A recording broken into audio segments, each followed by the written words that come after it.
Disclosures. The big question is, why disclose? This is vital to ensure that you are safe during and after the sale of your home. I highly recommend going over the disclosures with your agent and completing them prior to putting your home on the MLS or prior to buyers seeing your home. Hi, I'm Winnie Anglin Kelly with Bennett Realty Solutions, real estate for your every move. We want to have buyers review the disclosures before they submit an offer. This will help to ensure the buyer doesn't back out of the contract based on information they should have already been made aware of. In Maryland, massive amount of disclosure statements are required to be filled out and be disclosed. This actually provides a safety net not only for buyers but also you, the seller. Anything from whether or not you live on a golf course, or if there's an oil tank concealed underground, or a leak that you do know about would have to be disclosed. I'm happy to say that after selling homes for over 10 years, none of my clients had ever had a lawsuit or needed to file one. So it's important to understand when you're selling anything that has ever been repaired, replaced, modified, added,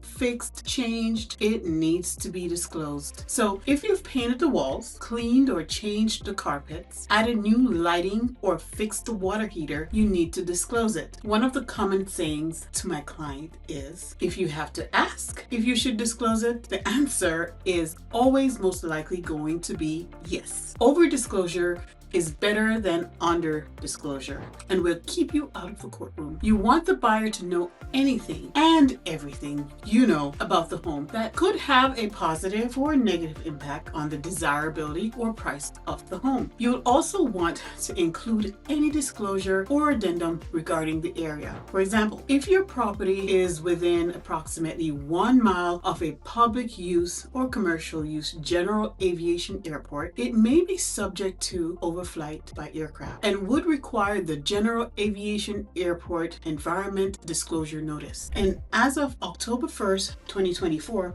all homeowners need to complete the National Priorities List NPL Superfund Site Disclosure Addendum. In addition, if there are condominiums or homeowner association fees, regulations, and documents, all these should be provided to the buyer in writing. When you disclose properly, you don't have to worry about them coming back to you later telling you they want to go to court or want to try to extract more money out of you. Obviously, you can disclose only what you know about. If there's an issue with the property that you don't know about, then the buyer would have to prove that you did know and kept that information from them intentionally in order to win in court or some form of mediation. Now, I'm not a lawyer, and if you think you need some legal advice, please do so. So disclose, disclose, disclose, and disclose some more. Another approach is to have a pre-inspection done on your property prior to listing and disclose that information. You can see my video about should I